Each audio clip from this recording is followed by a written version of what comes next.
இனி summer holidays கண்ணு call GT Holidays க்கு பண்ணு. GT Holidays, South India's #1 travel brand. Lokesh படத்தை வந்து நம்ம வந்து வெறும் டீசர் மட்டும் வச்சு அந்த படம் அதான் ஜட்ஜ் பண்ண முடியாது. ஏன்னா இந்த டீசரே படத்தில் இருக்காது. இந்த டீசர் பார்த்தா எனக்கு ஒரு திருப்தியான ஒரு விஷயம் என்னன்னா, தப்பான வார்த்தை இல்லை. லோகேஷ் படத்தில் ஒரு டீசர்லையோ ஒரு ட்ரெய்லர்லையோ ஏதாவது ஒரு சிங்கிள்லையோ ஒரு வார்த்தை ஒன்று வச்சிருப்பாங்க. ஏதாவது எல்லாமே கோல்டாக இருக்குது. செயின்லேருந்து வாட்ச்லேருந்து கோல்டு பிஸ்கெட்லேருந்து நீங்கள் இன்னொரு விஷயத்தை நோட் பண்ணால் தெரியும். அவர் போட்டிருக்க அந்த கண்ணாடி ஃப்ரேமும் கூட கோல்டாக இருக்கும். எவ்வளோ அவருக்கு நிறைய விமர்சனங்கள், இவ்வளோ செலவழித்து இவ்வளோ நாள் எடுத்து ஒரு பெரிய எதிர்பார்ப்பை வந்து செகண்ட் ஹாஃபில் நீங்கள் ஸ்கிரிப்ட் ரைஸில் விட்டுட்டீங்க அப்படின்றதுனால இது பார்க்குறப்ப இது ஏடிஎன் டீசர் வந்தப்போ நம்ம அது பெருசாக ஒன்றும் கொண்டாடல, பெருசாக ஒன்றும் இல்லையா. ஆனால் இந்த படத்துக்கு ஓப்பனிங்லேயே ஒரு பெரிய டெம்ப் கிரியேட் ஆயிடுச்சு. கண்டிப்பாக நீங்கள் சொல்கிற அந்த இதை கிராஸ் பண்ணும். சின்ன பசங்க இவங்க சொல்கிறத நம்ம கேட்குறதா, இங்கே வாங்க சார், இங்கே நில்லுங்க, இப்படி போங்க, லெஃப்ட்டில் வாங்க, ரைட்டில் போங்க, இங்கே இந்த லுக்கு பாருங்கன்னு ஒரு 30 வயசு பையன் சொல்கிறத ஒரு 40 வருஷமாக ஃபீல்டில் ஒரு பெரிய சூப்பர் ஸ்டாராக இருக்கவர் கேட்குறாருல அங்கே நின்று. அதுவே ஒரு பெரிய ஒரு ரீரிலீஸ் படம் 50 கோடிலாம் போயிடுச்சுன்னா பெரிய ரெக்கார்ட் பிரேக். அது வந்து அந்த படத்துக்கு ஒரு பெரிய இம்பாக்ட் கிரியேட் பண்ணுது. ரெண்டாவது அந்த பாட்டு வந்து ரசிகர்களுடைய இந்த ஆரவாரம் இருக்குல்ல, தேட்டரில் பார்க்குறாங்களா, 20 வருஷத்துக்கு முன்னாடி வந்த படத்தை இன்னைக்கு கொண்டாடுறாங்க அப்படின்னா அப்போ இந்த படத்தில் ஏதோ இருக்குது, இதை பார்ட் 2 பண்ணலாம் அப்படிங்கிற இம்பார்ட்டன் எக்ஸ்க்ளூசிவ் நியூஸ் தெரிஞ்சுக்கலாம். மறக்காம ஆதன் ஆப்பை ப்ளே ஸ்டோரில் ஆப் ஸ்டோரில் டவுன்லோட் பண்ணுங்க. லிங்க் டிஸ்கிரிப்ஷனில் இருக்கு. ஹாய் ஹலோ ஆதன் சினிமா நேயர்கள் எல்லாருக்கும் ஒரு பெரிய வணக்கம். அண்ட் இன்னைக்கு நம்ம கூட வந்து நிறைய விஷயங்கள் ஷேர் பண்ணுறதுக்காக ஜேர்னலிஸ்ட் சுபேஷ் சார் நம்ம கூட வந்திருக்காரு. சார் வணக்கம் சார். வணக்கம். நேற்று டைட்டில் டீசர் ரிலீஸ் ஆச்சு கூலி படத்தோட, எப்படி இருந்துச்சு? இல்லை, ஃபர்ஸ்ட் டைம் பார்க்குற பெரிய இம்ப்ரெஸ் தான். ரஜினி ரசிகர்களுக்கு ஒரு மிகப்பெரிய ஒரு தீனி தான். அது எதிர்பார்த்ததே ஃபுல் பண்ணியிருக்கிறாங்க. ரொம்ப பிளாக் அண்ட் கோல்டு அப்படிங்கிற ஒரு காம்பினேஷனில் தலைவர் அப்படியே ரொம்ப ஒரு பிரம்மாண்டமாக காமிச்சிருக்கிறாங்க. அதை பார்த்தீங்கன்னா அந்த கோல்டு அதை பற்றின ஒரு கதையாக தான் இருக்குது. அது கதையின் மேல் தான் தெரியும். ஒரு லோகேஷ் படத்தை வந்து நம்ம வந்து வெறும் டீசர் மட்டும் வச்சு அந்த படம் அதான் ஜட்ஜ் பண்ண முடியாது. ஏன்னா இந்த டீசரே படத்தில் இருக்காது. அந்த மாதிரி சம்மந்தமே இல்லாமல் இருக்கும். ஆனால் ஓவராலாக வந்து ஒரு பெரிய ஒரு இதை கிரியேட் பண்ணிட்டார் இந்த டீசர் பார்க்குறப்ப. அந்த கலர் டோனாக இருக்கட்டும், இந்த ஃபைட் மாஸ்டர் ரன்பரி மாஸ்டராக இருக்கட்டும், எல்லாவற்றையும் காட்டிலும் அனிருத் சும்மா பட்டையை கிளப்பியிருக்கிறாரு. ஒரு ஃபுல்ஃபில் ஆயிடுச்சு அந்த ரசிகர்களுக்கு. ஒரு நல்ல ஒரு ஃபுல்ஃபில்லான ஒரு படமாக இருக்குது. அவர் பேசின அந்த அதில் வசனம் தான் இன்றைக்கி ஒரு பெரிய இதாக இருக்குது. நேத்தாலை இனிக்கும் படத்தில் அவர் சம்பவ சிவ சம்பவம் அந்த பாட்டில் வரக்கூடிய ஒரு ஒரு லிரிக் தான் அது. அதில் இவர் அந்த வசனங்கள் தாத்தாக்கள் வந்தாலும் அப்பாக்கள் வந்தாலும் போனாலும் பாடியிருப்பார். அதில் இன்னொரு வார்த்தைகள் இருக்குது அந்த பாட்டிலேயே. அது இவர் பேசியிருந்தாருன்னா இன்னும் நல்லா அவருக்கு ஆப்டாக இருக்கும். அதில் அந்த பாட்டிலேயே உன்னாயில் 90 என்னாலும் நீ 16 அப்படின்னு வந்திருக்கும். அது பேசியிருந்தாருன்னா இவருக்கு அந்த இதுக்கு கரெக்டாக இருந்திருக்கும். பல்லாக்கு தூக்காதே பல்லாக்கில் நீ ஏறு அப்படின்னு அந்த பாட்டுலாம் வந்திருக்கும். அதை ஏனோ பர்பஸாக அதை வச்சுட்டாங்க. அது போட்டிருந்தாங்கன்னா ஒரு வேறு மாதிரியான அர்த்தங்கள்லாம் போயிருக்கும். கடைசியில் அந்த எண்டில் வந்து செண்பக செம்மனை பாட்டோட முடிக்கிறாரு. அது கனெக்ட் ஆகல. ராமராஜன் சார் இது உள்ள வரும்போது வந்து கரெக்டாக வந்து என்ன ஒரு விஷயத்துக்காக விஷயம், ஆனால் நல்லா இருந்துச்சுல்ல சார்? இல்லை ஓவராலாக பார்க்குறப்ப எந்த குறியீடோ எந்த விதமான இதுவுமே கிடையாது. ஓவராலாக பார்க்குறப்ப ரொம்ப ஒரு திருப்தியான ஒரு டீசராக இருந்தது. லோகேஷ் அந்த எதிர்பார்ப்பை பூர்த்தி பண்ணியிருக்காரு. கண்டிப்பா. லோகேஷ் கனகராஜனால எப்பவுமே வந்து அவரை பத்தி பேச போற ஒரே விஷயம் ட்ரக்ஸ்ன்னு ஒரு விஷயத்த வந்து ரொம்ப மைனூட்டா எடுத்து பண்றவரு. ஏன் இந்த படத்துல கோல்ட வச்சு இவ்வளவு முக்கியமா பண்ணிருக்காரு? ஏற்கனவே 2 படத்துல போட்டு அடின்னு அடிச்சு அவரை வந்து நீங்க ட்ரக்ஸ் எடுக்கிறாரு, கெட்ட வார்த்தையில பேசுறாரு. இந்த படத்துல இந்த டீசர் பார்த்தா எனக்கு ஒரு திருப்தியான ஒரு விஷயம் என்னன்னா, தப்பான வார்த்தை இல்லை. எல்லாத்துலயும் லோகேஷ் படத்துல ஒரு டீசர்லயோ ஒரு ட்ரெய்லர்லயோ ஏதாவது ஒரு சிங்கிள்லயோ ஒரு வார்த்தை ஒன்று வச்சிருப்பாங்க. ஏதாவது அது ஒரு பரபரப்புக்காக. அந்த மாதிரியான தப்பான வார்த்தைகளை ரொம்ப பொறுப்பாக பண்ணியிருக்காங்க. அது மாதிரி ட்ரக்ஸ் சம்மந்தப்பட்ட காட்சிகள் இல்லை, பெருசாக வந்து துப்பாக்கி சத்தம் இல்லை. ஏதோ ஒரு விஷயத்த சொல்ல போகிறாங்க. கோல்டு கடத்தலை பற்றி ஏதோ ஒரு விஷயத்த அதில் படத்தில் சொல்ல போகிறாங்கிறது மட்டும் தெரியுது. எல்லாமே கோல்டாக இருக்குது. அந்த செயின்லேருந்து வாட்ச்லேருந்து கோல்டு பிஸ்கெட்லேருந்து நீங்கள் இன்னொரு விஷயத்தை நோட் பண்ணால் தெரியும். அவர் போட்டிருக்க அந்த கண்ணாடி ஃப்ரேமும் கூட கோல்டாக இருக்கும். இப்போ இவரும் அதே கேங்கோட ஆளா, ஆப்போசிட் கேங் உள்ள ஆளா, இல்லை அந்த ஹார்பரில் வேலை பார்க்கக்கூடிய ஒரு கூலியா, இல்லை போலீஸ்காரராக இருந்து கூலியா நடிச்சு இவங்கெல்லாம் இது பண்ணுறாருங்கிறது நிறைய கற்பனைகள் ஓடிட்டு இருக்கு பல பேருக்கும். ஆனால் ஓவராலாக பார்க்குறப்ப அது வந்து நல்லா இருக்கு. கண்டிப்பா சார். லியோக்கு அப்புறம் வந்து லோகேஷ் கனகராஜன் மேல நிறைய எக்ஸ்பெக்டேஷன் இருக்கு. லியோல செகண்ட் ஹாஃப்ல கொஞ்சம் மனசை வந்து மக்கள் வந்து கொஞ்சம் வந்து திருப்திப்படுத்தாம போயிட்டார் அப்படின்றது மக்கள் மத்தியில் போயிட்டு இருந்துச்சு. இந்த படத்துல அவர்கிட்ட இருந்து என்ன எதிர்பார்க்கலாம் சார்? இல்லை, இந்த டீசர் பார்க்குறப்பே அதை ஃபுல் பண்ணிடுவார்னு நினைக்கிறேன். அந்த எதிர்பார்ப்பை நிறைவேற்றிடுவார்னு தான் நினைக்கிறேன். ஏன்னா ரொம்ப ஏற்கனவே அந்த லியோவில் அவருக்கு நிறைய விமர்சனங்கள், இவ்வளோ செலவழித்து இவ்வளோ நாள் எடுத்து ஒரு பெரிய எதிர்பார்ப்பை வந்து செகண்ட் ஹாஃபில் நீங்கள் ஸ்கிரிப்ட் ரைஸில் விட்டுட்டீங்க அப்படின்றதுனால இது பார்க்குறப்ப இது பெர்ஃபெக்டாக பண்ணியிருக்கிறாரு அப்படிங்கிறது தெரியுது. பார்க்குறப்ப பெர்ஃபெக்டாக இருக்குது எல்லா விஷயமும் அப்படிங்கும்போது அதை ஃபுல் பண்ணிடுவார்ன்ற ஒரு நம்பிக்கை வந்துருச்சு. இந்த லியோவில் போன நம்பிக்கை கூலியில வந்துருச்சு. ஏதாவது ஃபுல் பண்ணிருவாரு கண்டிப்பா. கண்டிப்பா சார். அண்ட் இந்த சைடு எடுத்து பார்த்தோம்னா, ஜெயிலர் நெல்சன் பயங்கர கம்பேக் வந்து குடுத்துட்டாரு நெல்சன். பீஸ்ட்க்கு அப்புறம் வந்து ஜெயிலர் படத்துல. கிட்டத்தட்ட 1000 கோடி கிட்ட வசூல் கிட்ட போயிருச்சு. அண்ட் இந்த படத்துல லோகேஷ் அவர்கள் வந்து ரஜினி சார் வச்சு பண்றாரு. பாக்ஸ் ஆஃபிஸ் கலெக்ஷன்றது 1000 கோடி கிட்ட போகுமா? திருப்பி ஒன்ஸ் அகைன் வந்து நெல்சன் கம்பேக் குடுத்த மாரி லோகேஷ் குடுப்பாரா? கண்டிப்பா போகும். கண்டிப்பா போகும். இந்த டீசரே ஒரு பெரிய ஒரு ஹைப்ப கிரியேட் பண்ணிருச்சு. எப்படி கபாலிக்கு அதாவது கபாலிக்கு முன்னாடி ஒரு சின்ன ஒரு தொய்வு இருந்தது. அந்த கபாலியில வந்து ஒரு ஒரு பெரிய இம்பாக்ட் கிரியேட் பண்ணுச்சு அந்த படம். அந்த போஸ்டர், ரீல்ஸ் அப்பயே வந்து ஒரு மாரி டெம்ப் கிரியேட் ஆயிட்டே இருந்துச்சு. அந்த டெம்ப் இந்த படத்துக்கு ஏறியிருக்கு. இந்த இந்த படத்துக்கு அந்த ஒரு டீசர்லயே அந்த டெம்ப் கிரியேட் பண்ணிருக்கு. வேட்டையனுக்கு இல்லையே. வேட்டையன் டீசர் வந்தப்ப நம்ம அது பெருசா ஒண்ணும் அதுதான். கொண்டாடல. பெருசா ஒண்ணும் கரெக்ட். இல்லையே. ஆனா இந்த படத்துக்கு ஓப்பனிங்லயே ஒரு பெரிய டெம்ப் கிரியேட் ஆயிருச்சு. கண்டிப்பா நீங்க சொல்ற அந்த இத கிராஸ் பண்ணும். பண்றதுக்கு வாய்ப்பு இருக்கு. கண்டிப்பா சார். அண்ட் டீசர் பார்க்கும்போது நெறைய பேர் சொன்ன விஷயம் ரொம்ப அவசர அவசரமா வேகமா எடுத்தப்பட்டு ரிலீஸ் பண்ண ஒரு விஷயம் அப்டின்ற மாரி மக்கள் கருத்துலாம் சொல்லிட்டு இருக்காங்க. அத எப்படி இல்ல பார்க்குறீங்க? அவசரமா எடுக்கப்பட்டது மாரி இருக்கா பார்த்தா?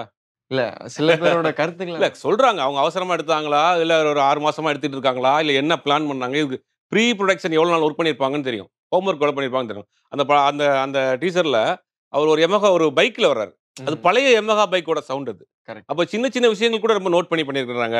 அதாவது இவர வந்து ஒவ்வொரு ஒரு ஃப்ரேம்ல கூட தப்பா காமிச்சிறக்கூடாது. அப்படிங்கிற மாரி ஃபுல் அண்ட் ஃபுல் பிளாக் பண்ணிட்டு, இவருக்கு மட்டும் ஹைலைட் பண்ணி, மத்த ஆர்டிஸ்ட் எல்லாமே ஃபேட் அவுட்லயே இருப்பாங்க.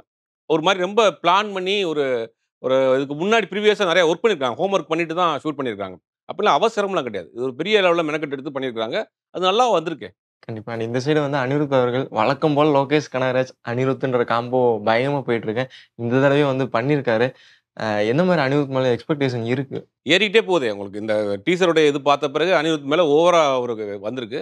அத ஃபுல் பண்ணிருவாரு. ஏன்னா அனிருத்த பொறுத்தவரைக்கும் ரஜினிகாந்துக்குன்னு ஒரு தனியா ஒரு ஒரு இது வச்சிருக்காரு. ஒரு மியூசிக் வச்சிருக்காரு. அந்த டெம்போ புடிச்சுட்டாரு.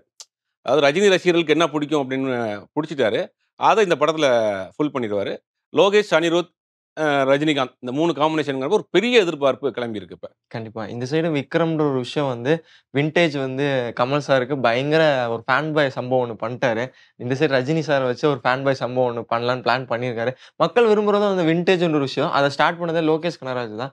And இந்த படத்துல தொடர்ந்து அதே மாரி இருக்குறதுக்கு என்ன காரணமா இருக்குங்க சார்? இல்ல மக்கள் நீங்க சொன்ன மாரி தான். ரஜினி ரசிகர்கள் ஏத்துக்கிட்டாங்க. அது வந்து ஒரு ஒரு எவர்கிரீன் ஒரு ஃபார்முலாவா இருக்கு. ஓகே. அப்படிங்கும்போது அத டச் பண்ணிடலாம் அப்படின்ற நினைக்கிறேன். அது மாரி பெரிய மாஸ் ஹீரோவ வச்சு நீங்க படங்கள் பண்றப்ப, அவங்கள வந்து அ அந்த ரசிகர்கள் என்ன எதிர்பார்க்குறாங்களோ, அதுக்கு தீனியா இருக்கணும் அங்க. நீங்க வச்சுட்டு வித்தியாசமான மஞ்சுமல் பாய்ஸ் மாரி ஒரு கதை வந்து சூப்பர் ஸ்டார வச்சு பண்ண முடியாது. கமலஹாசன வச்சு பண்ண முடியாது. இல்லையா? அது மாரி இவங்க அந்த ஆடியன்ஸ்க்கு என்ன எதிர்பார்க்குறாங்களோ அது வேணும். ஓப்பனிங் சீன்ல அவர் வர்றாரா, தியேட்டரே அலறணும். அதுக்கு என்ன பண்ண முடியுமோ பண்ணுவாங்க. அது கரெக்ட்டா அதுக்கு இந்த விண்டேஜ் தான் சரியா மேட்ச் ஆகும். அத கரெக்ட்டா பண்றாங்க. கண்டிப்பா. மஞ்சுமல் பாய்ஸ்ல தொடர்ந்து நம்ம பார்த்திருப்போம். அந்த கண்மணி அன்போடு காதல்ன்றது, மக்கள் அதுலேருந்து ரொம்ப பழைய பாடல்கள்லாம் ரொம்ப பிடிக்க ஆரம்பிச்சுட்டாங்க. மக்கள் பிடிக்கிறதுக்கு, அதை பிடிக்கிறது வின்டேஜ்லாம் பிடிக்கிறதுக்கு என்ன காரணமா இருக்கு சார்? வின்டேஜ் சாங் அந்த விஷயம்லாம். இப்ப புதுசா வந்து உங்களுக்கு பெருசா அப்டேட் அந்த மாரி டச்சா இல்ல. இப்போ எல்லா இப்ப லேட்டஸ்ட்டா வந்து கூட ஒரு 10, 20 வருஷத்துக்குள்ள வந்த பாடல்கள்லாம் வந்து நம்ம கேட்குறோம். பட் ரிப்பீட் ஆகுன்னா கிடையாது. ஆன் தி வேல கெட்டு போயிரும். ஒரு சில பாடல் மட்டும் தான் நம்ம ரிப்பீட்டடா கேட்குறோம். ஆனா இளையராஜா பாடல் என்னதான் நீங்க யங்ஸ்டர்ஸா இருந்தாலும் சரி, 2கே கிட்ஸா இருந்தாலும் சரி, அவங்களுடைய அந்த மொபைல் இதுல வந்து பிளேலிஸ்ட்ல இளையராஜா ஒரு ஃபோல்டரும் இருக்கு இல்லையா? ஆமா. ஒரு 40 வருஷத்துக்கு முன்னாடி போட்ட பாடல்லாம் இப்பயும் கேட்டுட்டு இருக்காங்க. அன்னைக்கு கூட ஒரு ஒரு ஒரு காலேஜ்ல பார்த்தேன். ஒரு வீடியோ ஒண்ணு பார்த்தேன். ஒரு காலேஜ்ல வந்து ராசாத்தி ஒண்ண காணாத நெஞ்சு பாட்ட வந்து ஸ்டேஜ்ல யாரோ ஒரு சிங்கர் பாடுறாரு. அந்த ஹோல் ஆடியன்ஸும் ஹம் பண்ணுது. அப்ப அந்த 19, 20 வயசுக்குள்ள இருக்கவங்க அந்த பாடு கனெக்ட் ஆகுதுல்ல. ம். அப்படிங்கும்போது அது அவங்க எவர்கிரீனா தான் இருக்கு. கண்டிப்பா சார். இந்த சைடு வந்து லைக்கா, வேட்டையன், இந்த சைடு வந்து சன் பிக்சர்ஸ், கூலின்ற ஒரு அப்டேட் வந்து தொடர்ந்து ரஜினி சாருக்கு வந்துட்டு இருக்குது. நீங்க சொன்ன ஒரே ஒரு விஷயம் வேட்டையனுக்கு வந்த எக்ஸ்பெக்டேஷன் ரொம்ப கம்மி. ஆனா கூலிக்கு பயங்கர எக்ஸ்பெக்டேஷன் இருக்கு. இந்த சைடு அப்டேட் வந்துட்டே இருக்கு. லைக்கா என்ன மைண்ட் செட்ல இருக்கிறாங்க? இல்ல அவங்களுக்கு பிளஸ் தானே. இந்த படம் வந்து உங்களுக்கு இந்த ஒரு பெரிய ஓப்பனிங் கிரியேட் பண்ணி விட்டுருக்கு அப்படின்னா, அதுக்கு அடுத்து ரிலீஸ் ஆக படம் ரெடியா இருக்க படம் வேட்டையன். வேட்டையனுக்கு கொஞ்சம் உங்களுக்கு பிசினஸ் ஈஸியா இருக்கும். ஓகே. இந்த எதிர்பார்ப்பு அதிலயும் கொஞ்சம் அந்த ஷேடோ அடிக்கும். அப்படிங்கும்போது அவங்களுக்கு அது ஒரு பெரிய ஒரு விஷயம் தான். படம் வெளியான பிறகு தான் அது எப்படி இருக்கு, ஓடும், ஓடாதுங்கிறது. ஆனா பிசினஸ் வைஸ் அந்த படத்துக்கு ஒரு பெரிய ஒரு ஓப்பனிங் கிடைக்கும். இந்த உடைய வெளிச்சம் அது கொஞ்சம் அடிக்கும். கண்டிப்பா. நீங்க சொன்ன மாரி கூலின்ற ஒரு விஷயத்துக்கு எக்ஸ்பெக்டேஷன் ரொம்ப பயங்கரமா இருந்துச்சு. ஆனா வேட்டையனுக்கு ரொம்ப கம்மியா இருக்கு. இதுக்கு என்ன காரணமா இருக்கு? மேக்கிங் தான். அதாவது இந்த யானை வேல பொறுத்தவரைக்கும் அவர் படத்துல உள்ள பண்ணியிருப்பாரு. ஏதாவது ஒரு முக்கியமான ஒரு மேட்டர் தொட்டிருப்பாரு. அது படம் வந்த பிறகு பெரிய அளவுல பேசப்படும். இந்த ஓப்பனிங் பண்றது, இந்த இந்த ஒரு மாரி பில்டப் காட்டுறதெல்லாம் வந்து அவருக்கு தெரியாது. அவர் ஒரு story based director. Fantasy director வந்து நம்ம லோகேஷ். இப்ப இவருக்கு ஃபேண்டசி தானே தேவை. அப்படிங்கும்போது அது கொஞ்சம் கிராண்டா இருக்கு. ஆனா ஞானவேல பொறுத்தவரைக்கும் ரஜினிகாந்த் மாரி ஆள வச்சு ஏதாவது ஒரு முக்கியமான ஒரு ஒரு மேட்டர் தொட்டிருப்பாரு கண்டிப்பா. அது படம் வந்த பிறகு பெரிய வைரல் ஆகும். கண்டிப்பா சார். லைக்கா பத்தி இன்னொரு விஷயம் பேசி ஆகணும். விடாமுயற்சின்ற ஒரு விஷயம் அப்படியே போயிட்டு ஒரு பக்கம். இந்த சைடு வேட்டையனும் வந்து அப்டேட் வருமா அப்படின்ற அடுத்த அப்டேட் வருமான்னு வெயிட் பண்ணிட்டு இருக்கோம். இப்ப இந்த கூலி டீசர் வந்ததுக்கப்புறம் அவங்க ஏதாவது அவங்க சைட்ல இருந்து அப்டேட் வர வாய்ப்பு இருக்குதா சார்? கண்டிப்பா வாய்ப்பு இருக்கு. ம். ஏன்னா அவங்க படம் முடிஞ்சிருச்சு. போஸ்ட் புரொடக்ஷன் ஒர்க்கும் ஆல்மோஸ்ட் ஒரு 50, 60% முடிஞ்சுச்சு. படம் ரிலீஸ் ஆறதுக்கு ரெடி பண்ணிட்டாங்க. கண்டிப்பா இந்த 1 மாசத்துக்குள்ள ஒரு அப்டேட் கண்டிப்பா வரும். கண்டிப்பா சார். இப்ப ரஜினி சாரோட மைண்ட் செட் எந்த மாரி இருக்கும் சார்? ஏன்னா தொடர்ந்து 2 படங்களோட அப்டேட் வந்துட்டு இருக்கு. அந்த அக்செப்டன்ஸ்ன்ற ஒரு விஷயத்த எப்படி எடுத்துப்பாரு சார்? அவரு இதெல்லாம் எதிர்பார்த்து தானே அத கமிட் ஆயினாரு. ஓகே. இந்த மாரி வரும்னு அவருக்கு தெரியும். லோகேஷ் கூட என்ன அவர பொறுத்தவரைக்கும் என்னன்னா, ரொம்ப இந்த விஷயத்துல நம்ம அவர பாராட்டியே ஆகணும். என்னன்னா, ஒரு 3வது, 4வது தலைமுறை டைரக்டர்ஸ் அவங்களோட அடாப்ட் ஆயிக்கிறார்ல. அது ஒரு பெரிய விஷயம். அது பெரிய ஒரு சில பேருக்கு வராது. சின்ன பசங்க இவனுங்க சொல்றத நம்ம கேட்கிறதா? இங்க வாங்க சார், இங்க நில்லுங்க. இப்படி போங்க. லெஃப்ட்ல வாங்க, ரைட்ல போங்க. இங்க இந்த லுக் பாருங்கன்னு ஒரு 30 வயசு பையன் சொல்றத, ஒரு 40 வருஷமா ஃபீல்ட்ல ஒரு பெரிய சூப்பர் ஸ்டாரா இருக்கவர் கேட்கிறார்ல அங்க நின்னு. அதுவே ஒரு பெரிய சக்சஸ். அதான் ஒரு தன்னடக்கம். கண்டிப்பா. அது வந்து அத ஏத்துக்கிட்டா தான் நம்மளுடைய ரியாலிட்டி ஏத்துக்கிட்டா தான் அங்க சக்சஸ் பண்ண முடியும். அதனால தான் அவரு தொடர்ந்து சக்சஸ் பண்ணிட்டு இருக்காரு. இது இந்த சினிமா மட்டும் கிடையாது. நாட் ஒன்லி சினிமா மட்டும் கிடையாது. எல்லா விஷயத்துக்குமே இது ஒரு முன்னுதாரணம். நமக்கு ஒரு ஆள்ட்ட திறமை இருக்கா? அவங்கள நம்ம பயன்படுத்திக்கிறணும். அவங்க சொல்றத கேட்கணும். அப்படிங்கிறதுல ரொம்ப தெளிவா இருக்காரு. நான் வந்து அந்த காலத்துல எஸ். பி. முத்துராமன் டைரக்ஷன்ல பண்ணியிருக்கேன். ராஜசேகர் படத்துல பண்ணியிருக்கேன். நீங்கலாம் யாருப்பா? அவங்க அந்த காலத்துல நாங்க எப்படி பண்ணியிருக்கோம் அந்த கதையே அவர் பேச மாட்டாரு. இன்னைக்கு என்ன தேவையோ, அத அப்படியே எடுத்துக்கிறாரு. அவங்கட்ட அப்படியே அடாப்ட் ஆயிக்கிறாரு. அதனால தான் ப்ராடக்ட் வந்து உங்களுக்கு புதுசா வருது. ஒரு இந்த பாபா வரைக்கும் வந்து சுரேஷ் கிருஷ்ணா, கே.எஸ். ரவிக்குமார் அந்த மாரி டைரக்டரா போயிட்டு இருந்தாரு. அதுக்கு பிறகு ஒரு பேட்டர்ன் மாறுது இல்லையா? டக்குனு இவங்கள்ட்ட மாறிட்டாரு. அதுவரைக்கும் இளையராஜா தான் அவருக்கு பெர்மனன்ட்டா மியூசிக் பண்ணிட்டு இருப்பாரு. இளையராஜாவுக்கும் அவருக்கும் தனிப்பட்ட முறையில நெறைய ஃப்ரெண்ட்ஷிப் இருந்தாலும், ஒரு ஸ்டேஜ்ல வேற ஒரு மியூசிக் தேவைப்படுது இந்த இடத்துல. வேற ஒரு மியூசிக் எதிர்பார்க்குறாங்க அப்டின்னோனே, டக்குனு அங்க ரகுமான்ட்ட போனாரு, தேவாட்ட போனாரு. இப்ப அடுத்தடுத்து அனிருத் மாரி ஆட்கள் வந்துட்டாரு. அப்ப அந்த காலத்துக்கு தகுந்த மாரி தன்ன அடாப்ட் பண்ணிக்கிறாரு. அது வந்து ஒரு நல்ல விஷயம் தான் அது. கண்டிப்பா. லோகேஷ் அவர்கள் கமல் சாருக்கு ஒரு பெரிய ஒரு விஷயத்த வந்து பண்ணி குடுத்தாரு விக்ரம் படம் மூலமா. அதே மாரி இந்த படம் கூலி படம் வந்து ரஜினி சாருக்கு எந்த மாரி ஒரு பெரிய இம்பாக்ட் கிரியேட் பண்ணி குடுக்கும்? நீங்க தான் கேட்டீங்களே அதுக்கு முன்னாடியே. 1000 கிராஸ் பண்ணிருமான்னு. கண்டிப்பா பண்றதுக்கு வாய்ப்பு இருக்கு. ஏன்னா, அந்த அளவுக்கு பெரிய ஒரு எக்ஸ்பெக்டேஷன் இருக்கு. சன் பிக்சர்ஸ் அத கொண்டு போய் சரியா மார்க்கெட் பண்ண தெரிஞ்ச ஒரு கம்பெனி. இப்ப நீங்க லைக்காவ எடுத்துட்டீங்கன்னா, அவங்க வந்து லண்டன்ல இருக்கிற ஒரு கம்பெனி. இவங்களுக்கு வந்து சினிமா தான் மெயின் தொழிலே. கிட்டத்தட்ட ஒரு 30 வருஷமா சேட்டலைட் சேனல் வச்சிருக்காங்க. நெறைய புரொடக்ஷன் பண்ணி இவங்க எப்படி மார்க்கெட் பண்ணணும்னு தெரியும். அந்த படத்த எங்க கொண்டு போய் சேர்க்கணும்னு தெரியும். அது அவங்களுக்கு ரொம்ப ஈஸி. அதனால அவங்க ஈஸியா அத பண்ணிருவாங்க. கண்டிப்பா. அதே மாரி இந்த பக்கம் வந்துட்டோம்னா, ரிலீஸ்ன்னு ஒரு பெரிய விஷயம். பயங்கர இம்பாக்ட் கிரியேட் பண்ணிருக்கு. சமீபத்தில இயக்குனர் ஹரி அவர்கள் ஒரு பிரஸ் மீட்ல ஒரு விஷயம் சொல்லியிருந்தாரு. என்னன்னா, ஓட்டு போடுறதுக்கு கூட இவ்ளோ ஆட்கள் வரல. ஆனா கில்லி ரிலீஸ்க்கு இவ்ளோ ஆட்கள் வந்திருக்குன்னு ஒரு ஸ்டேட்மெண்ட் ஒண்ணு விட்டாரு. அத எப்படி பார்க்கிறீங்க? அவர் உண்ம தான் சொல்லியிருக்கிறாரு. அது உண்மைய தான் சொல்லியிருக்கிறாரு. அது உண்மையும் கூட. ஓட்டு போடுறதுக்கு வரலன்னா, அதுக்கு நெறைய காரணங்கள் இருக்கு. நெறைய பேர் சென்னையிலருந்து வெளியூர் போயிட்டாங்க. கில்லிய கொண்டாடுறதுக்கு முக்கிய காரணம் விஜய். விஜயினுடைய அந்த சினிமா கேரியர்ல கில்லி வந்து ஒரு முக்கியமான படம். 2வது அன்னைக்கு அந்த படத்தினுடைய தயாரிப்பாளருக்குள்ள சில இன்டர்வியூலாம் குடுத்திருந்தாரு ஏஆர் ரத்னம். அவர் சொன்ன விஷயங்கள் உண்மையான விஷயம். என்ன ம். சொல்றாருன்னா, அந்த படம் ரிலீஸ் ஆயிருக்கப்ப ஒரு 5 வயசு, 6 வயசு பையன். அவன் அந்த பாட்ட ஒரு ஓரலா கேட்டிருப்பான். அந்த படம் என்னங்கிறது தெரியாது. இப்ப அந்த பையன் ஒரு 20 வயசு பையனா இருக்கிறப்ப, அந்த படத்த அந்த தியேட்டரோட போய் பார்க்கணும். அந்த எக்ஸ்பீரியன்ஸ் அப்ப எப்படி இருந்திருக்கும்னு பார்க்கணும். அது ஒரு புதுசா இருக்கு அந்த பசங்களுக்கு. அதனால தான் தியேட்டருக்கு வர்றாங்கன்றாரு. இன்னொரு காரணமும் இருக்கு இதுல. எப்படின்னா, இப்ப அந்த அந்த டைம்ல ஒரு காலேஜ் ஸ்டூடெண்ட்டா இருக்கான்னா, அந்த அந்த நேரத்துல பசங்க எல்லாம் சேர்ந்து அந்த தியேட்டர்ல போய் பார்த்திருப்பாங்க. அந்த "அப்படி போடு சாங்" தியேட்டர்ல ஆடியிருப்பாங்க. அந்த மெமரி இருக்கும். இப்ப அதே இது காலேஜ்ல எப்படி அலுமினி மீட் நடக்குது இல்லையா? அதே டீம் வந்து அப்படியே கூட்டம் கூட்டமா தியேட்டருக்கு போறாங்க. உண்மையிலேயே போறாங்க. அதான் ஒரு பெரிய படத்துக்கு பெரிய கலெக்ஷன். ரூ. 10,00,00,000 வரைக்கும் 2, 3 நாளைக்கு முன்னாடி சொன்னாங்க. எவ்வளோன்னு தெரியல. ரூ. 50,00,00,000 மேல தொட்டுரும் போல. கண்டிப்பா, ஒரு ரிலீஸ் படம் 50,00,00,000லாம் போயிருச்சுன்னா, பெரிய ரெக்கார்ட் பிரேக் அது. கண்டிப்பா. அது வந்து அந்த படத்துக்கு ஒரு பெரிய இம்பாக்ட் கிரியேட் பண்ணுது. 2வது அந்த பாட்டு வந்து சமீப காலமா சோசியல் மீடியாவுல வந்து அந்த அர்ஜுன் ஒரு பாட்டு வந்து பெரிய அளவுல மீம்ஸு, ரீல்ஸு இந்த மாரி போட்டுருக்கப்ப, அந்த படத்துக்கு இன்னொரு எக்ஸ்பெக்டேஷன் கூடிருச்சு. 2வது விஜயினுடைய ஒரு மாஸ் படங்கள்ல அது ஒரு படம். அரசியல் கட்சி ஆரம்பிச்ச பிறகு வரக்கூடிய படம். ரிலீஸ் ஆயிருக்க படம். அது எல்லாம் சேர்த்து இன்னைக்கு அது ஒரு பெரிய அளவுல கொண்டு போய் வச்சிருக்கு. கண்டிப்பா சார். தொடர்ந்து நெறைய திரைப்படங்கள் ரிலீஸ் பண்ணிட்டு வராங்க தியேட்டர்ஸ்லாம் வந்து. ஏன் கில்லி படத்துக்கு இவ்ளோ ஒரு எதிர்பார்ப்பு, இவ்ளோ ஒரு வரவேற்பு சார்? அதான் சொல்றேன் நான். விஜய் வந்து அரசியல் கட்சி ஆரம்பிச்ச பிறகு எந்த படமுமே ரிலீஸ் ஆகல இன்னும். இதுதான் வருது. ரிலீஸ் தான் வருது. அதுவும் இந்த படம் ஒரு கமர்ஷியல் படம். ஒரு ஹீரோயிசம் உள்ள படம். அப்படிங்கும்போது அந்த படம் அவங்களுக்கு போய் நேரடியா கனெக்ட் ஆயிருச்சு. எல்லா விஷயமும் சேர்ந்து கோஇன்சிடென்ட்டா அந்த படத்துக்கு அமைஞ்சுக்கிடுச்சு. அதனால கண்டிப்பா. அந்த படம் பெரிய லெவல்ல பிக்கப் ஆயிருச்சு இப்ப. கண்டிப்பா. கில்லி படத்துக்கு இவ்ளோ செலிப்ரேஷன் போயிட்டு இருக்கு. கண்டிப்பா விஜய் சார் இதெல்லாம் பார்த்துட்டு இருப்பாரு. கண்டிப்பா பார்த்துட்டு இருப்பாரு. அதெல்லாம் பார்க்காம இருக்க மாட்டாரு. அவருக்கு தெரியும் எந்த க்ரவுட் வருது, என்ன மாரி போயிட்டு இருக்குன்னு எல்லாம் டீட்டெயில்ஸை வந்து அப்டேட் பண்ணிகிட்டே இருப்பாங்க. அதெல்லாம் வந்து ரொம்ப ஹாப்பியாக தான் இருப்பார் இப்ப. மனநிலை எந்த மாரி இருக்கும் சார்? கில்லி இந்த மாரி ஆஃப்டர் 20 இயர்ஸ்க்கு அப்புறம் ரிலீஸ் பண்ணும்போது மனநிலை எந்த மாரி இருக்கும்? விஜய் சாருக்கு மனநிலை எந்த மாரி இருக்கோ இல்லையோ, அந்த படத்தோட டைரக்டருக்கு பெரிய அளவுல இருக்கும். கண்டிப்பா. ஏன்னா, அவரு அதுக்கு பிறகு ஒரு பெரிய பிரேக் அவருக்கு. அப்படிங்கும்போது இந்த படம் ஒரு பெரிய தெம்ப குடுத்துருக்கும். அதே மாரி இந்த படத்தினுடைய புரொடியூசர் ஏ.எம். ரத்னம் சமீப காலமா தமிழ்ல படமே பண்ணல. அவருக்கும் இது பெரிய தமிழ்ல அடுத்து படங்கள் பண்ணலாம் அப்படின்னு ஒரு டைரக்டருக்கும், ஒரு புரொடியூசருக்கும் ஒரு நம்பிக்கைய குடுத்துருக்கு. விஜய் சாருக்கு ஒரு ஹிட்ல ஒரு 10 ஹிட்ல இது ஒரு ஹிட் அவ்வளோதான். ஆனா இது ஒரு எலக்ஷனுக்கு தேர்தல் அரசியல் கட்சி ஆரம்பிச்ச பிறகு வரக்கூடிய படம். அப்ப மக்களுடைய எதிர்பார்ப்பு இருக்கு. மக்கள்ட்ட நம்மட்ட ஒரு வரவேற்பு இருக்கு அப்படிங்கிறத புரிஞ்சுக்குவாரு அவரு. கண்டிப்பா. நீங்க சொன்ன மாரி ஏ.எம். ரத்னம் சார் சமீபத்தில இன்டர்வியூ குடுக்கும்போது, அவர்கிட்ட கேட்ட கேள்வி எல்லாருமே வந்து கில்லி 2 வர வாய்ப்பு இருக்கா? இல்லையா? அப்படின்ற ஒரு விஷயம் சொன்னாரு. நீங்க என்ன நெனைக்கிறீங்க? இல்ல இத எதிர்பார்ப்ப பார்த்து அவங்க முடிவு பண்ணுவாங்க. இந்த வரவேற்பை பார்த்து, இந்த எதிர்பார்ப்பை பார்த்து அடுத்து கில்லி 2 வர்றதுக்கு வாய்ப்பு இருக்கு. ஆனா நம்ம அதுக்கு உண்டான டைம் இல்லையே. இவர் அடுத்த படத்தோட முடிச்சுட்டாரே. அப்படிங்கும்போது அதுதான் ஒரு கேள்விக்குறியா இருக்கு. இப்ப அடுத்து கன்டின்யூ பண்ணாருன்னா கில்லி 2 பண்றதுக்கு வாய்ப்பு இருக்கு. விஜய் விஜய் சார் அக்செப்ட் பண்ணிப்பார்ன்னு நெனைக்கிறீங்களா? கில்லி 2 எடுக்கிறது? இந்த வரவேற்பு இருக்கு இல்லையா? கண்டிப்பா. ரசிகர்களுடைய இந்த ஆரவாரம் இருக்குல்ல, தியேட்டர்ல பார்க்குறாங்கல்ல, 20 வருஷத்துக்கு முன்னாடி வந்த படத்த இன்னைக்கு கொண்டாடுறாங்க அப்படின்னா, அப்ப இந்த படத்துல ஏதோ இருக்கு. இத பார்ட் 2 பண்ணலாம் அப்படிங்கிறது எல்லாருக்குமே தோணும்ல. ஆனா இவருக்கு அடுத்த படம் இதோட முடிச்சிர்றேன்றாரே. அதுதானே ஒரு பெரிய இங்க ஒரு இதா கொஸ்டின் மார்க்கா இருக்கு. அவர் இத ரீகன்சிடர் பண்ணாருன்னா, கில்லி 2 வர்றதுக்கு வாய்ப்பு இருக்கு. கண்டிப்பா சார். தொடர்ந்து அதே மாரி நீங்க அந்த கலெக்ஷன் பத்தி பேசிட்டு இருந்தீங்க.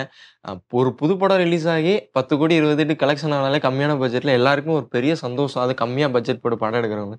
ரிலீஸ்ல ஒரு நாள்ல 10,00,00,000 2வது நாள் 9,00,00,000 கிட்ட வரும்போது, எவ்வளோ ஒரு ஹாப்பினஸ் ஒரு விஷயம் கிரியேட் ஆகல சார். இதெல்லாமே ஒரு கிரேஸா கிரியேட் பண்ணது விஜய் சாரா இருக்கும். இந்த கலெக்ஷன் பத்தி எப்படி யோசிக்கிறீங்க? இல்ல விஜய் சாருக்கு நடந்த கலெக்ஷன் தான். ம்.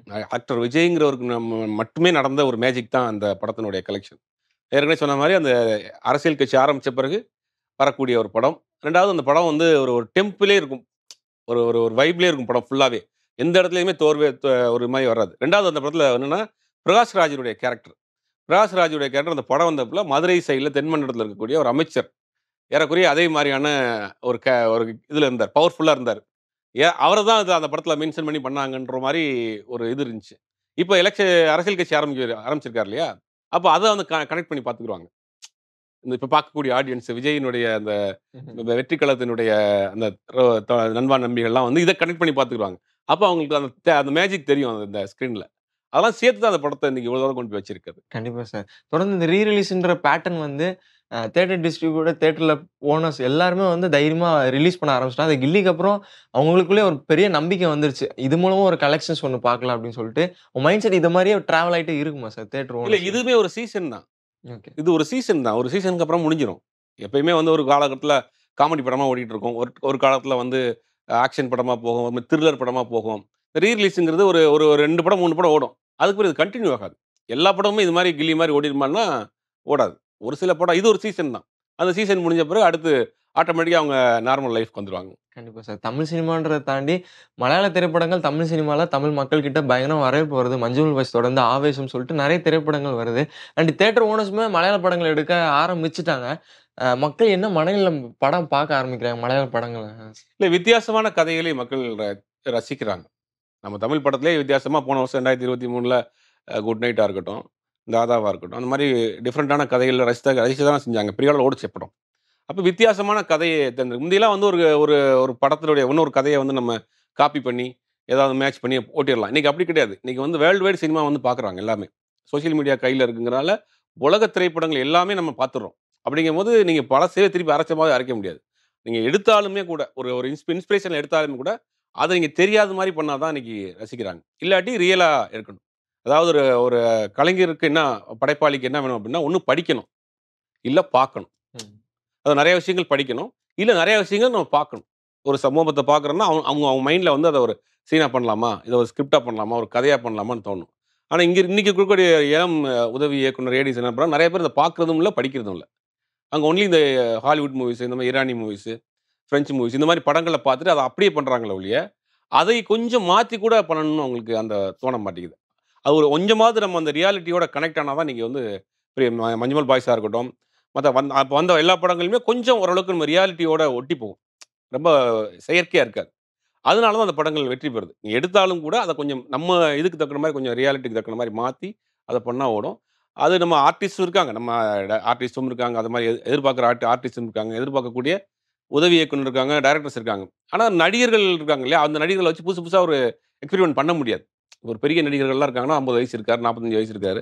அவர வச்சு வித்தியாசமான கதைய நம்ம எப்படி பண்ண முடியும்? அப்படின்னா அவங்களுக்கு தேவையான கதையை இவங்க போயிடுறாங்க. ஒரு புது டைரக்டர் இருக்காரு, வெர்ஷன் டைரக்டர். ஒரு பெரிய ஹீரோட்ட கமிட் ஆயிட்டாருன்னா, அந்த ஹீரோக்கு தான் அவர் கதை பண்றாரு.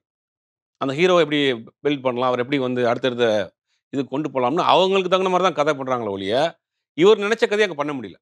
இப்போ புரொடக்ஷன் காஸ்ட்டு, ஹீரோவுடைய கமிட்மெண்ட் இதெல்லாம் சேர்ந்து அவங்க நெனச்ச படைப்ப குடுக்க முடியல. அந்த படம் ஓடுச்சுன்னா, அடுத்தடுத்த படங்கள் அவன் நெனச்ச படத்த எடுக்க முடியும். அந்த படம் ஓடலன்னா, அவருடைய லைஃப் அதோட கேரியர் குளோஸ் ஆயிரும். லைஃப் கேரியர் வந்து அதோட குளோஸ் ஆயிரும். இது மாறணும்னா, நடிகர்கள் கையில இருக்க சினிமா கொஞ்சம் கொஞ்சமா இயக்குனர்களுக்கு கைக்கு வரணும். தைரியமா நான் படம் பண்ணுவேன். பாரதிராஜா வந்து ஒரு பெரிய ஹிட் குடுத்தாலும், தொடர்ந்து புதுமுகங்கள தான் பயன்படுத்தாரு. தொடர்ந்து கூட இருக்கணும் கூட அசிஸ்டன்ட் டைரக்டரா நீ ஹீரோ அப்டின்ருவாரு. பாக்கியராஜ் மாரி ஆட்கள் கூட இருக்கவர் ஹீரோவா போட்டு படம் ஏன்னா, நான் கதையே நான் சொல்ற விஷயத்த அப்படி எடுக்க முடியும். ஒரு ஹீரோவ நீங்க கமிட் பண்ணீங்கன்னா, அந்த ஹீரோவுக்காக ஒட்டுமொத்தமா கதைய கொஞ்சம் கொஞ்சமா மாத்தி மாத்தி, நீங்க நெனச்சத பண்ணவே முடியாது. அதனால தான் ஒரு பெரிய டைரக்டர் தொடர்ந்து வெற்றி படங்கள் குடுத்துட்டு இருந்தா கூட, அவர் அன்னைக்கு கேட்டிருந்தாருன்னா, பாரதிராஜாவுக்கு எவ்வளோ பெரிய ஹீரோவுமே டேட் குடுத்துருப்பாங்க. ஆனா அவர் என்ன பண்ணாரு, திருப்பி திருப்பி புதுமுகங்கள் தான் பயன்படும். என்னன்னா, நான் சொன்ன விஷயத்தை, சொன்ன அந்த கருத்த அப்படி பண்ணணும். அதில கொஞ்சம் கூட மாற்றம் பண்ணக்கூடாது அப்படிங்கிறது தெளிவா இருந்தாங்க. இந்த நான் இயக்குனர்கள் கையில சினிமா வர ஆரம்பிச்சுன்னா, இது மாறும். கண்டிப்பா சார். இறுதியா ஒரே ஒரு கேள்வி சார். தியேட்டர் ஓனர்ஸ்லாம் தமிழ் சின்ன படங்கள எடுக்க பயப்படுறாங்களா சார்? இல்ல இது ஒரு பெரிய ஒரு ஸ்கேம் நடந்துட்டு இருக்கு. அதாவது ஒட்டுமொத்தமா தமிழ்நாட்டில இருக்கக்கூடிய அத்தனை தியேட்டருமே சில கார்ப்பரேட் கம்பெனி கையில போயிருச்சு. இப்போ டைரக்ட்டா வந்து அந்த நிறுவனங்கள் கையில நம்ம போய் பேச முடியாது. இப்போ முந்திலாம் என்ன பண்ணுவாங்கன்னா, ஒரு தயாரிப்பாளர் எங்கேயோ கோபிச்செட்டி படத்துலருந்து வர்றாரு, தேனியிலேருந்து வர்றாருன்னா, அவர் ஒரு ஒரு படம் எடுத்துருவாரு. ஒரு டிஸ்ட்ரிபியூட்டர் எல்லா டிஸ்ட்ரிபியூட்டர் வர வச்சு படம் போட்டு காட்டுவாரு. அந்த படம் பார்த்துட்டு என்ன பண்ணுவாங்க, நல்லா இருந்துச்சுன்னா அந்த படத்த எனக்கு 2 பிரிண்ட் குடுங்க, 3 பிரிண்ட் குடுங்கன்னு வாங்கிட்டு போய் அத ஒட்டி குடுப்பாங்க. அத ஷேர் பண்ணிக்கிருவாங்க. இல்லாட்டி ஏதோ நெறைய டீலிங் இருக்கு அதுல. அந்த மாரி ஏதாவது பேசி எடுத்துக்குவாங்க. இப்ப அப்படி பண்ண முடியாது. இப்ப நான் என்ட்ட பணமே இருக்கு. நான் ஒரு படம் எடுத்துட்டாலும், அத நான் மார்க்கெட் பண்ணி வெளியில கொண்டு வர்றதுக்கு நெறைய சிக்கல் இருக்கு. இப்ப என்னன்னா, அந்த படத்த வந்து நம்ம வந்து ஒரு சில கியூப்ல குடுத்து தான் வந்து நம்ம இது பண்ண முடியும். புரியுது. அங்க ஒரு செக் பாயிண்ட் இருக்கு. 2வது தியேட்டருக்கு ஒரு குறிப்பிட்ட ஆட்கள்ட்ட 200 தியேட்டர், 300 தியேட்டர்ன்னு பல்கா வச்சிருக்காங்க. அவங்க என்ன பண்றாங்கன்னா, பெரிய படங்களுக்கு மட்டும் தான் குடுக்குறாங்க. சின்ன படங்கள் குடுத்தாலுமே காலையில ஒரு ஷோ, இல்லாட்டி வந்து நைட்டுக்கும் மதியானத்துக்கு ஈவினிங்க்கு நடுவுல ஏதாவது ஒரு ஷோ. இந்த மாரி குடுக்குறாங்க. அப்படி குடுக்கும்போது சின்ன படங்கள் போகும். இத வந்து தயாரிப்பாளர் சங்கம் கையில எடுக்கணும். இந்த ஃபர்ஸ்ட் 1ஆம் தேதியிலிருந்து 15ஆம் தேதி வரைக்கும் சின்ன படங்கள். இடையில எந்த படமும் ரிலீஸ் பண்ணக்கூடாது. 15ஆம் தேதி திருப்பி இந்த 30ஆம் தேதி வரைக்கும் பெரிய படங்கள். இல்ல பெரிய படங்கள் வரப்ப சின்ன படங்கள் ரிலீஸே பண்ணாதீங்க. ஒரு ஸ்பேஸ் குடுங்க, ஒரு டைம் குடுங்கன்னு தயாரிப்பாளர் சங்கம் இத கையில எடுத்து பண்ணணும். கேரளாவுல அத பண்ணிட்டு இருக்காங்க. கேரளாவுல நீங்க ஒரு படம் சின்ன தயாரிப்பாளர் போய் படம் பண்ணிட்டாருன்னா, அந்த தயாரிப்பாளர் சங்கம் வாங்கி அவங்க பிசினஸ் பண்ணி அவங்க குடுக்குறாங்க. அந்த தயாரிப்பாளர்கள்லேருந்து குடுக்குறாங்க, அமௌண்ட் குடுக்குறாங்க. அந்த தியேட்டர் ஓனர்ஸ்க்கு குடுக்குறாங்க. பிரிச்சு குடுக்குறாங்க. இப்ப அந்த வேலைய வந்து தயாரிப்பாளர் சங்கம் செய்யணும். ஆனா செய்ய மாட்டேங்கிறாங்க. ஏன்னா தயாரிப்பாளர் சங்கம் 2ஆ கிடக்கு. அப்படிங்கும்போது இந்த ஒற்றுமை இல்ல. இதை வந்து புதுசா வரக்கூடிய தயாரிப்பாளர் அப்புறம் எப்படி தொடர்ந்து படம் பண்ணுவாரு? ஒரே படத்தோட அவர் அதோட காலி பண்ணி ஊர காலி பண்ணி போயிருவாரு. அப்படிங்கும்போது இதை வந்து தயாரிப்பாளர் சங்கம் கையில் எடுத்து இந்த பிரச்சனைகளை முற்றுப்புள்ளி வைக்கணும். கண்டிப்பா சார். தொடர்ந்து நெறைய விஷயம் ஷேர் பண்ணீங்க. தொடர்ந்து நெறைய பேசலாம் சார். வர நாட்கள்ல. Thank you sir. Thank you so much for your time.